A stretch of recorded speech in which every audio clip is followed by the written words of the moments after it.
Bismillahirrahmanirrahim. It's me Sayyid Muhammad Hassan Reza from mathemath.com.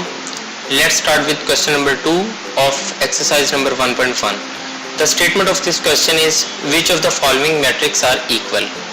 हमने ये बताना है कि ये जो हमारे पास गिवन कुछ मैट्रिक्स दिए हुए हैं ये इनमें से कौन से मैट्रिक्स इक्वल हैं. तो इक्वलिटी की डिपेंडेंस इस चीज़ पर होती है, इक्वलिटी की डिपेंडेंस ऑर्डर पर होती है. तो हमें ये बताना है कि कौन कौन से यानी वो मैट्रिक्स जिनका ऑर्डर सेम है, इन मैट्रिक्स के बारे में बताना है. फॉर एग्जांपल अगर हम मैट्रिक्स नंबर 1 को देखें, यानी ये A इज इक्वल टू 3 है, तो इसका जो ऑर्डर है ये आएगा 1 by 1. 1 by 1 का ये मतलब है कि इसमें एक ही रो है और एक ही कॉलम है.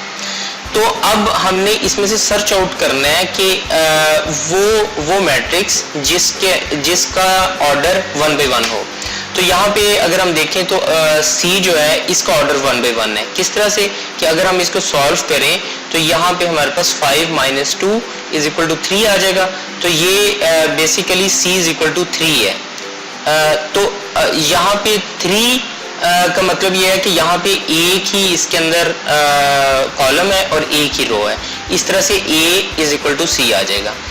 अब नेक्स्ट हम B की तरफ चलते हैं. तो B को अगर हम देखें तो यहाँ पे इसके अंदर बेसिकली 1 रो है और 2 कॉलम्स हैं. यहाँ एक कॉलम ये कॉलम ये और यहाँ पे 2 रोज हैं, सॉरी 1 रो है. तो अब हमने ये देखना है कि बिल्कुल इसी तरह से B के साथ रिजेम्बलेंस में कौन सा और मैट्रिक्स है.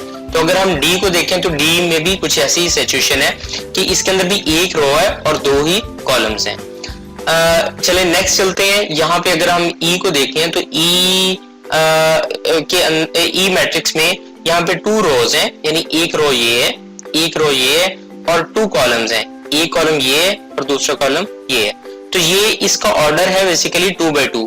तो अब हम देखते हैं कि E किसके साथ रिजेंबल कर रहा है. E बेसिकली अगर हम देखें तो E H के साथ भी रिजेंबलेंस में है. E और J ये भी इक्वल हैं.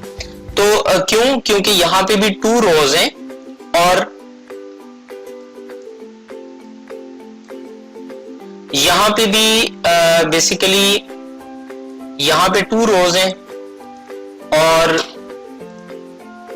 2 कॉलम्स हैं. बिल्कुल इसी तरह से यहाँ पे भी 2 कॉलम्स हैं और इसके साथ यहाँ 2 ही रोज हैं. इसका मतलब है कि ये दोनों मैट्रिक्स E और H जो है ये एक दूसरे के इक्वल हैं. अगर हम इन दोनों को देखें J के इक्वल हैं, तो J को अगर हम रिजॉल्व करें, सॉल्व करें तो यहाँ पे ये हमारे पास 4 आ जाएगा, ये 6 आ जाएगा, ये 0 आ जाएगा और यहाँ पे 2 है. तो बेसिकली ये जो मैट्रिक्स है हमारे पास, यहाँ पे भी हमारे पास 2 रोज हैं, एक ये रो और एक ये रो, और इसके अंदर हमारे पास जो कॉलम्स की तादाद है ये भी कॉलम्स हमारे पास 2 हैं. तो इस तरह से ये E, H और J एक दूसरे के बराबर हैं. अब अगर हम G को देखें कि G किसके इक्वल है, तो यहाँ अगर आप देखें तो ये बेसिकली 3 में से 1 माइनस हो रहे हैं, तो ये है एक ही. तो ये 3 में से 1 सब्ट्रैक्ट हुआ है, तो ये हमारे पास यानी G की जो करंट सिचुएशन है वो कुछ ये आ जाएगी कि G यहाँ पे हमारे पास 2 आ जाएगा और यहाँ पे हमारे पास 3 + 3 = 6 आ जाएगा. अब अगर आप देखें तो आपको अंदाजा हो रहा होगा कि यहाँ पे 2 रोज हैं और इसके अंदर 1 कॉलम है. तो यहाँ पे G और F एक दूसरे के साथ बिल्कुल इक्वल है, रिजेंबल कर रहे हैं. क्यों? क्योंकि यहाँ पे भी हमारे पास 2 रोज हैं और 1 कॉलम है. तो इस तरह से हमने ऑर्डर के थ्रू ये बताना होता है कि कौन सा मैट्रिक किसके इक्वल है. होपफुली आपको इसकी समझ आ गई होगी, लेकिन अगर फिर भी आपको इसमें कोई कंफ्यूजन है तो आप हमसे कांटेक्ट करें. हमारा यूट्यूब चैनल अवेलेबल है, आप उसे सब्सक्राइब करें. इसके साथ बेल आइकन का बटन है, आप उसे प्रेस करें ताकि हमारी लेटेस्ट वीडियोस और अपडेट्स आपको मिलती रहें.